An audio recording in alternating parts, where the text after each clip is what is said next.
I am Daniel Lucas, and welcome to Book 101 Review. Book 101 is all about the books that I read for the last 40 years, and today I have my feature author of the month of November. He is award winning author, no other than Mr. Gerald Everett Jones. Thank you, Daniel. Pleasure to be here. Welcome back, Mr. Gerald. And as usual, can you please introduce yourself?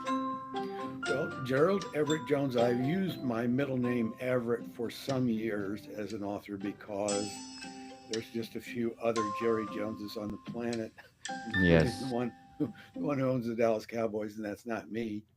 So that does help separate me from the others. There are others that write books as well.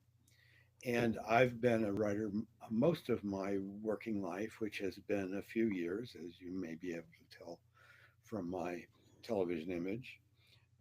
And I also worked in computer graphics for some years. I was involved in some of the early uh, filmmaking um, work in digital cameras and what they called film look video and computer, as I say, computer graphic charts and graphs and animations and those kinds of things. So I'm a bit technical, although I still get frustrated, as we all do,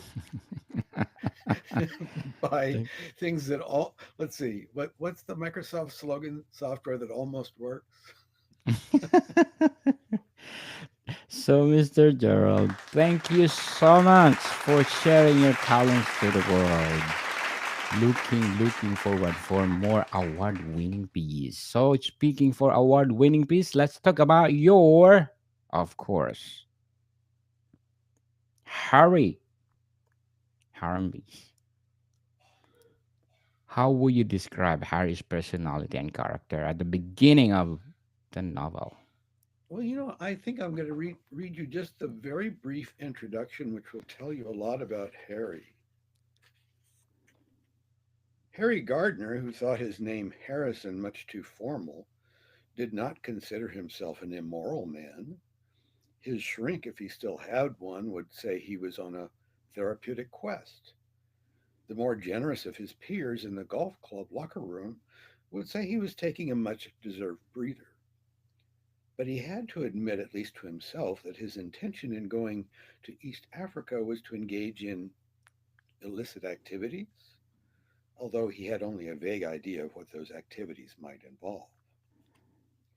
You see, Harry is a widower. He's living in Los Angeles. He's not a young fellow, he's retirement age. And he's something of a couch potato, basically.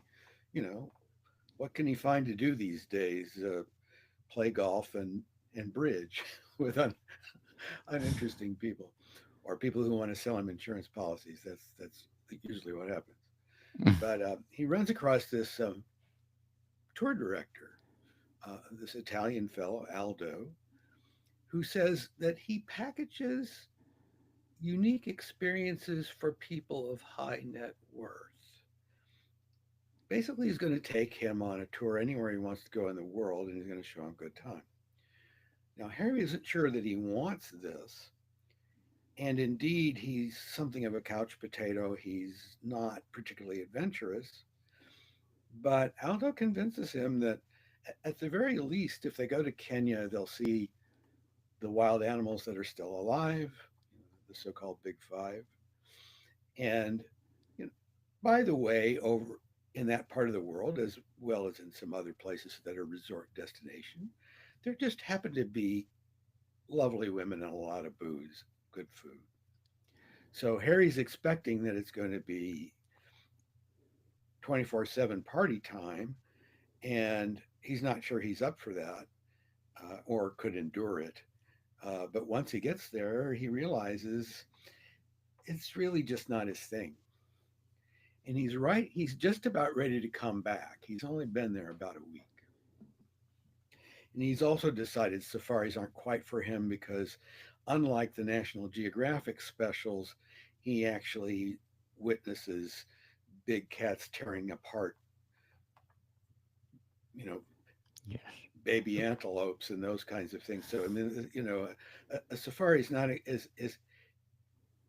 is very much a trip into the grim reality of survival, and for that reason, you tourists should understand that taking young children on safari, it depends upon where you're going to go and what you're planning to see, but it would have to be planned very carefully so that they wouldn't witness things that might traumatize them. So Harry is somewhat fed up with that aspect of it. Like I said, just after a week, and life. He's there on the banks of on the shores of the Indian Ocean, there in Diani Beach in Kenya, and it's a resort community. It's a very small town, and it also holds the prospect of being somewhat boring. It's a bunch of expats kicking back and swilling Tusker beers all day, um, and that's some of it anyway. But he's just about to leave, and he meets a mature lady, a Kenyan lady in the supermarket who is very attractive. And it turns out she's also single by herself. She tells him she's got two grown children, but she's been divorced for some years, and she's not part of the resort community so much as she is an accountant for the local hotel. She's not a party person either. So So what? you might call Harry Harambe's Kenyan Sundowner uh, an interracial love story, but it's very much more than that. Within the bookstore genre, it's what they call second chance romance, people finding love late in life. But in fact, also the core of the story has a lot to do with who Harry is, what he aspires to do at this phase of his life. It's something of a journey in self-discovery, because the big question for him is, has he given up on life? Is he simply waiting to let go?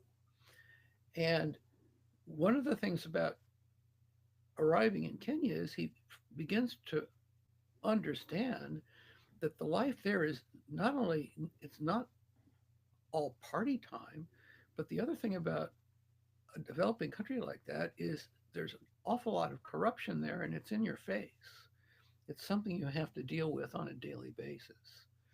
And unfairness, if you will. I mean, the whole idea that only the people with money can get justice. I mean, that might be true all over the world, but it's particularly true, in in Kenya, where people even say corruption's the mother of Kenya. They say it like they might say the sun will come up tomorrow. It's just something you have to learn how to cope with. So Harry must really come down to decide when he's about to think about leaving the country. Number one, he's met this woman who, it's not love at first sight. They're both kind of practical people. It seems kind of transactional. But then on the other hand, if he goes back home, what is there for him? So his decision is, am I a tourist or am I a citizen? So if he's going to stay, he begins to realize that he will have some responsibility to his neighbors. These will be his neighbors. These aren't people that are going to be catering to him in the restaurant. These aren't going to be people who are trying to find amusements for him. These will be people who he will do things for, and they will do things for him, just simply as a way of surviving and getting along. And yes, of course, there's that income gap. And if you'll permit me, also, there is,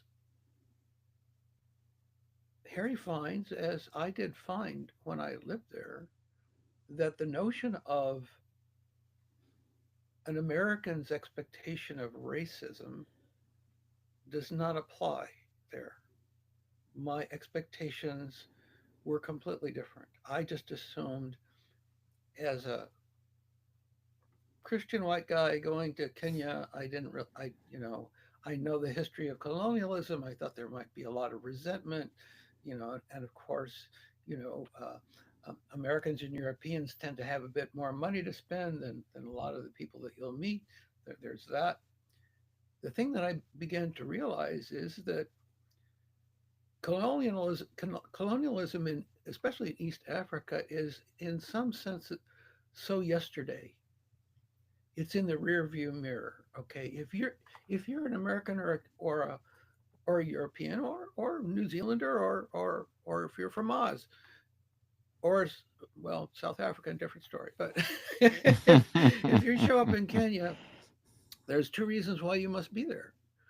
You are either a businessman and you're there to invest. Yes. Okay, brother.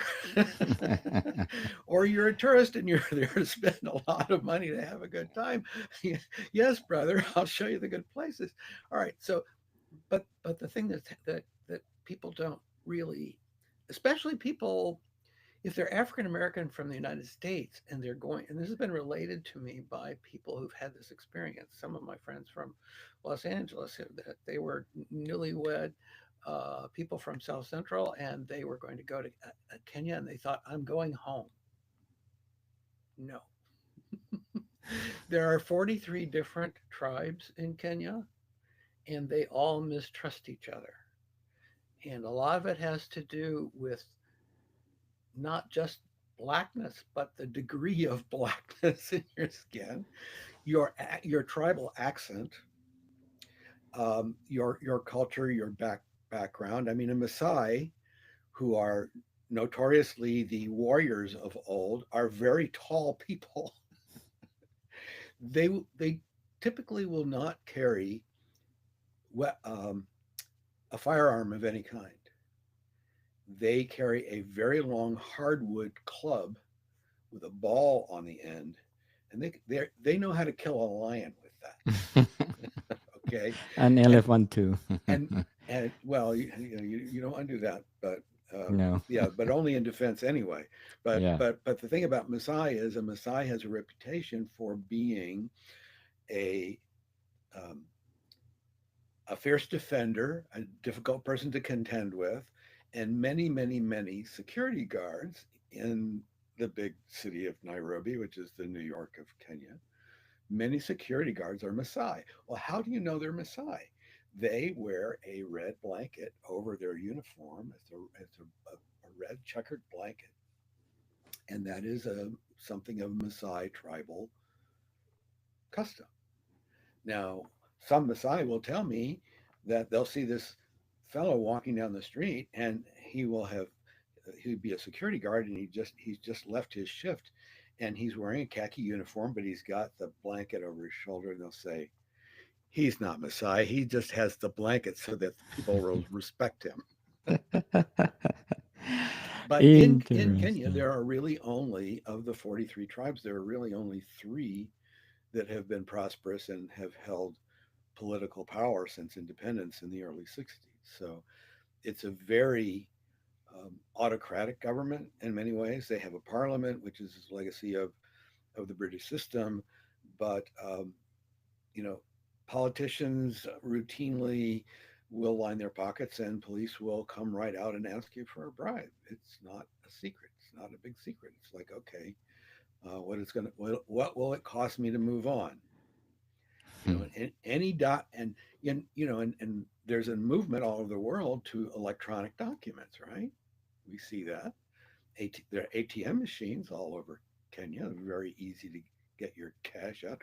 Also very easy to use you can even use your tap card to pay for your dinner. No problem there. Yes. But the thing about Kenya government is it's still, despite this emphasis on electronics, there's still this legacy emphasis on paperwork. And every time you need a permit to do something, every time you need a license to do something, every time you need to buy something, it needs a rubber stamp. It Wow. needs it needs some official's rubber stamp.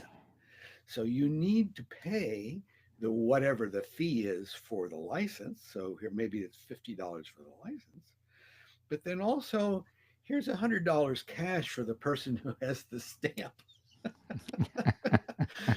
Because that document's no good without that stamp. Nobody's going to accept a copy.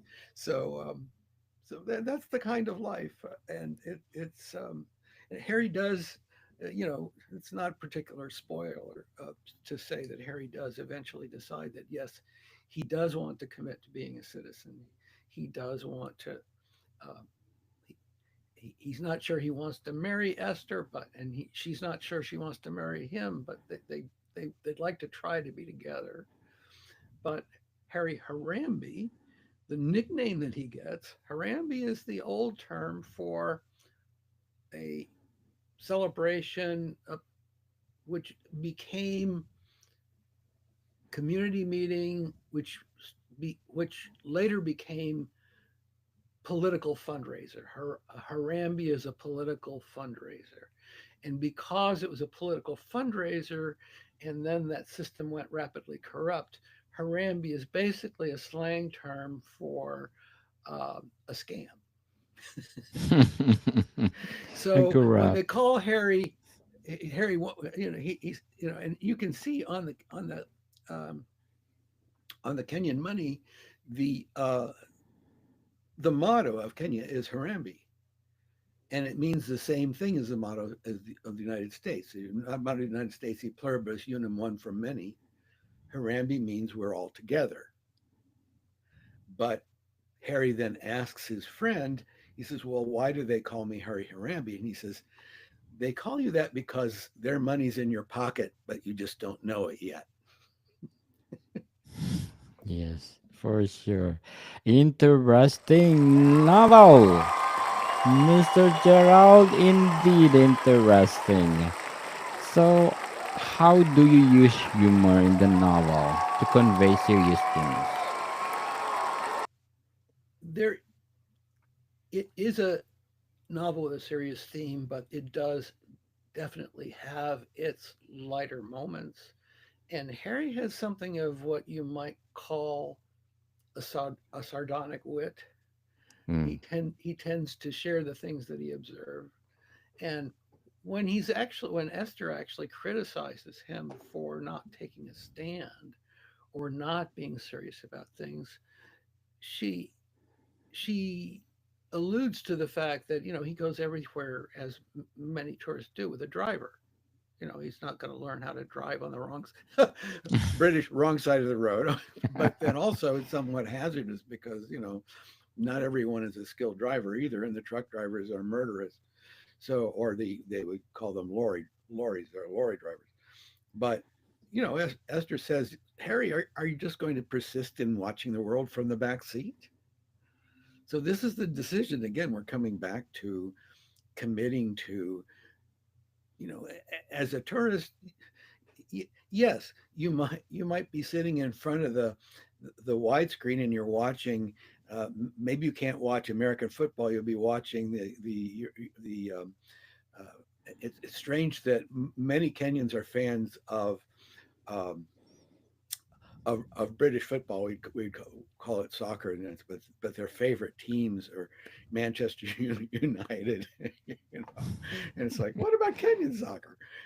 And then also cricket matches. They'll watch cricket matches. There's so many cricket matches from India. So you may be that would be your attitude as a tourist, and you may be wagering on games, and you may be swilling down. Tusker is the Kenyan beer, and you don't dare drink Heineken if you if you want to join in. That's from the wrong side of the continent.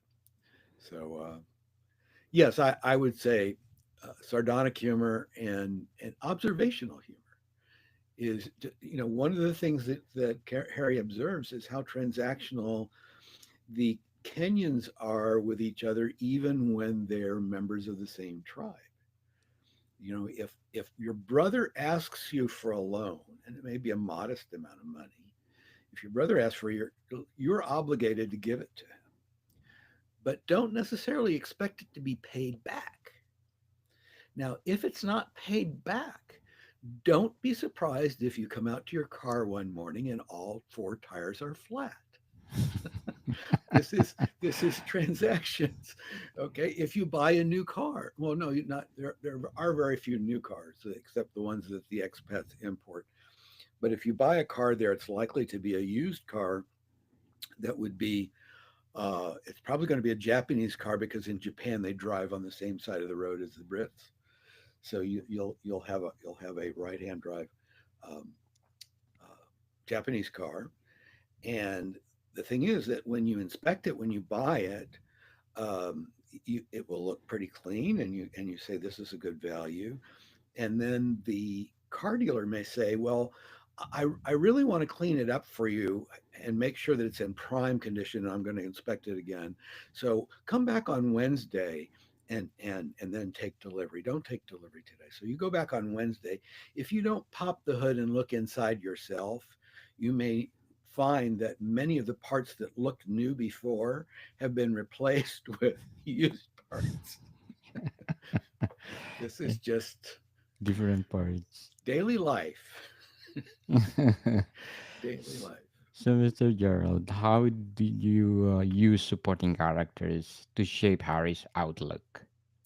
Well, in screenwriting, there's a term used for someone's sidekick, the opponent ally.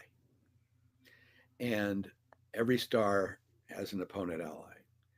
And typically, an opponent ally is someone who sometimes takes your side, but other times is the only person who's willing to disagree with you and debate you to show you help you decide whether you're right or wrong. And the Aldo, the tour guide, the guy who somewhat of a slick character who gets Harry involved in this tour, sells him this tour package. He's Harry's opponent ally. And it turns out, well, actually, Harry gets sort of suspicious when he realizes that Esther actually knows Aldo. Well, how did she know Aldo? Did Aldo introduce? Did he set Harry up to meet her? Is this some kind of trap? Um, but the the thing that they will tell you about in screenwriting is one of the reasons you want the opponent ally there is that you want to be able to communicate to the audience a plan without a lot of boring speech. Okay. And typically you'll make it as an argument between the main character and the opponent. Like, well, let's do this. Well, no, that's a bad idea. And this is going to go back and forth. And so, because conflict is drama, you're going to bring the information forward, but people are going to be interested in the argument.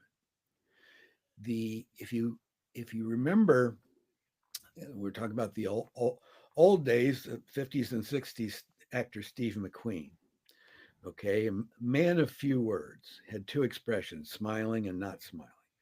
Okay, well, one of the things they said about actors like Steve McQueen, also John Wayne, some of the others, is they didn't really like a lot of dialogue.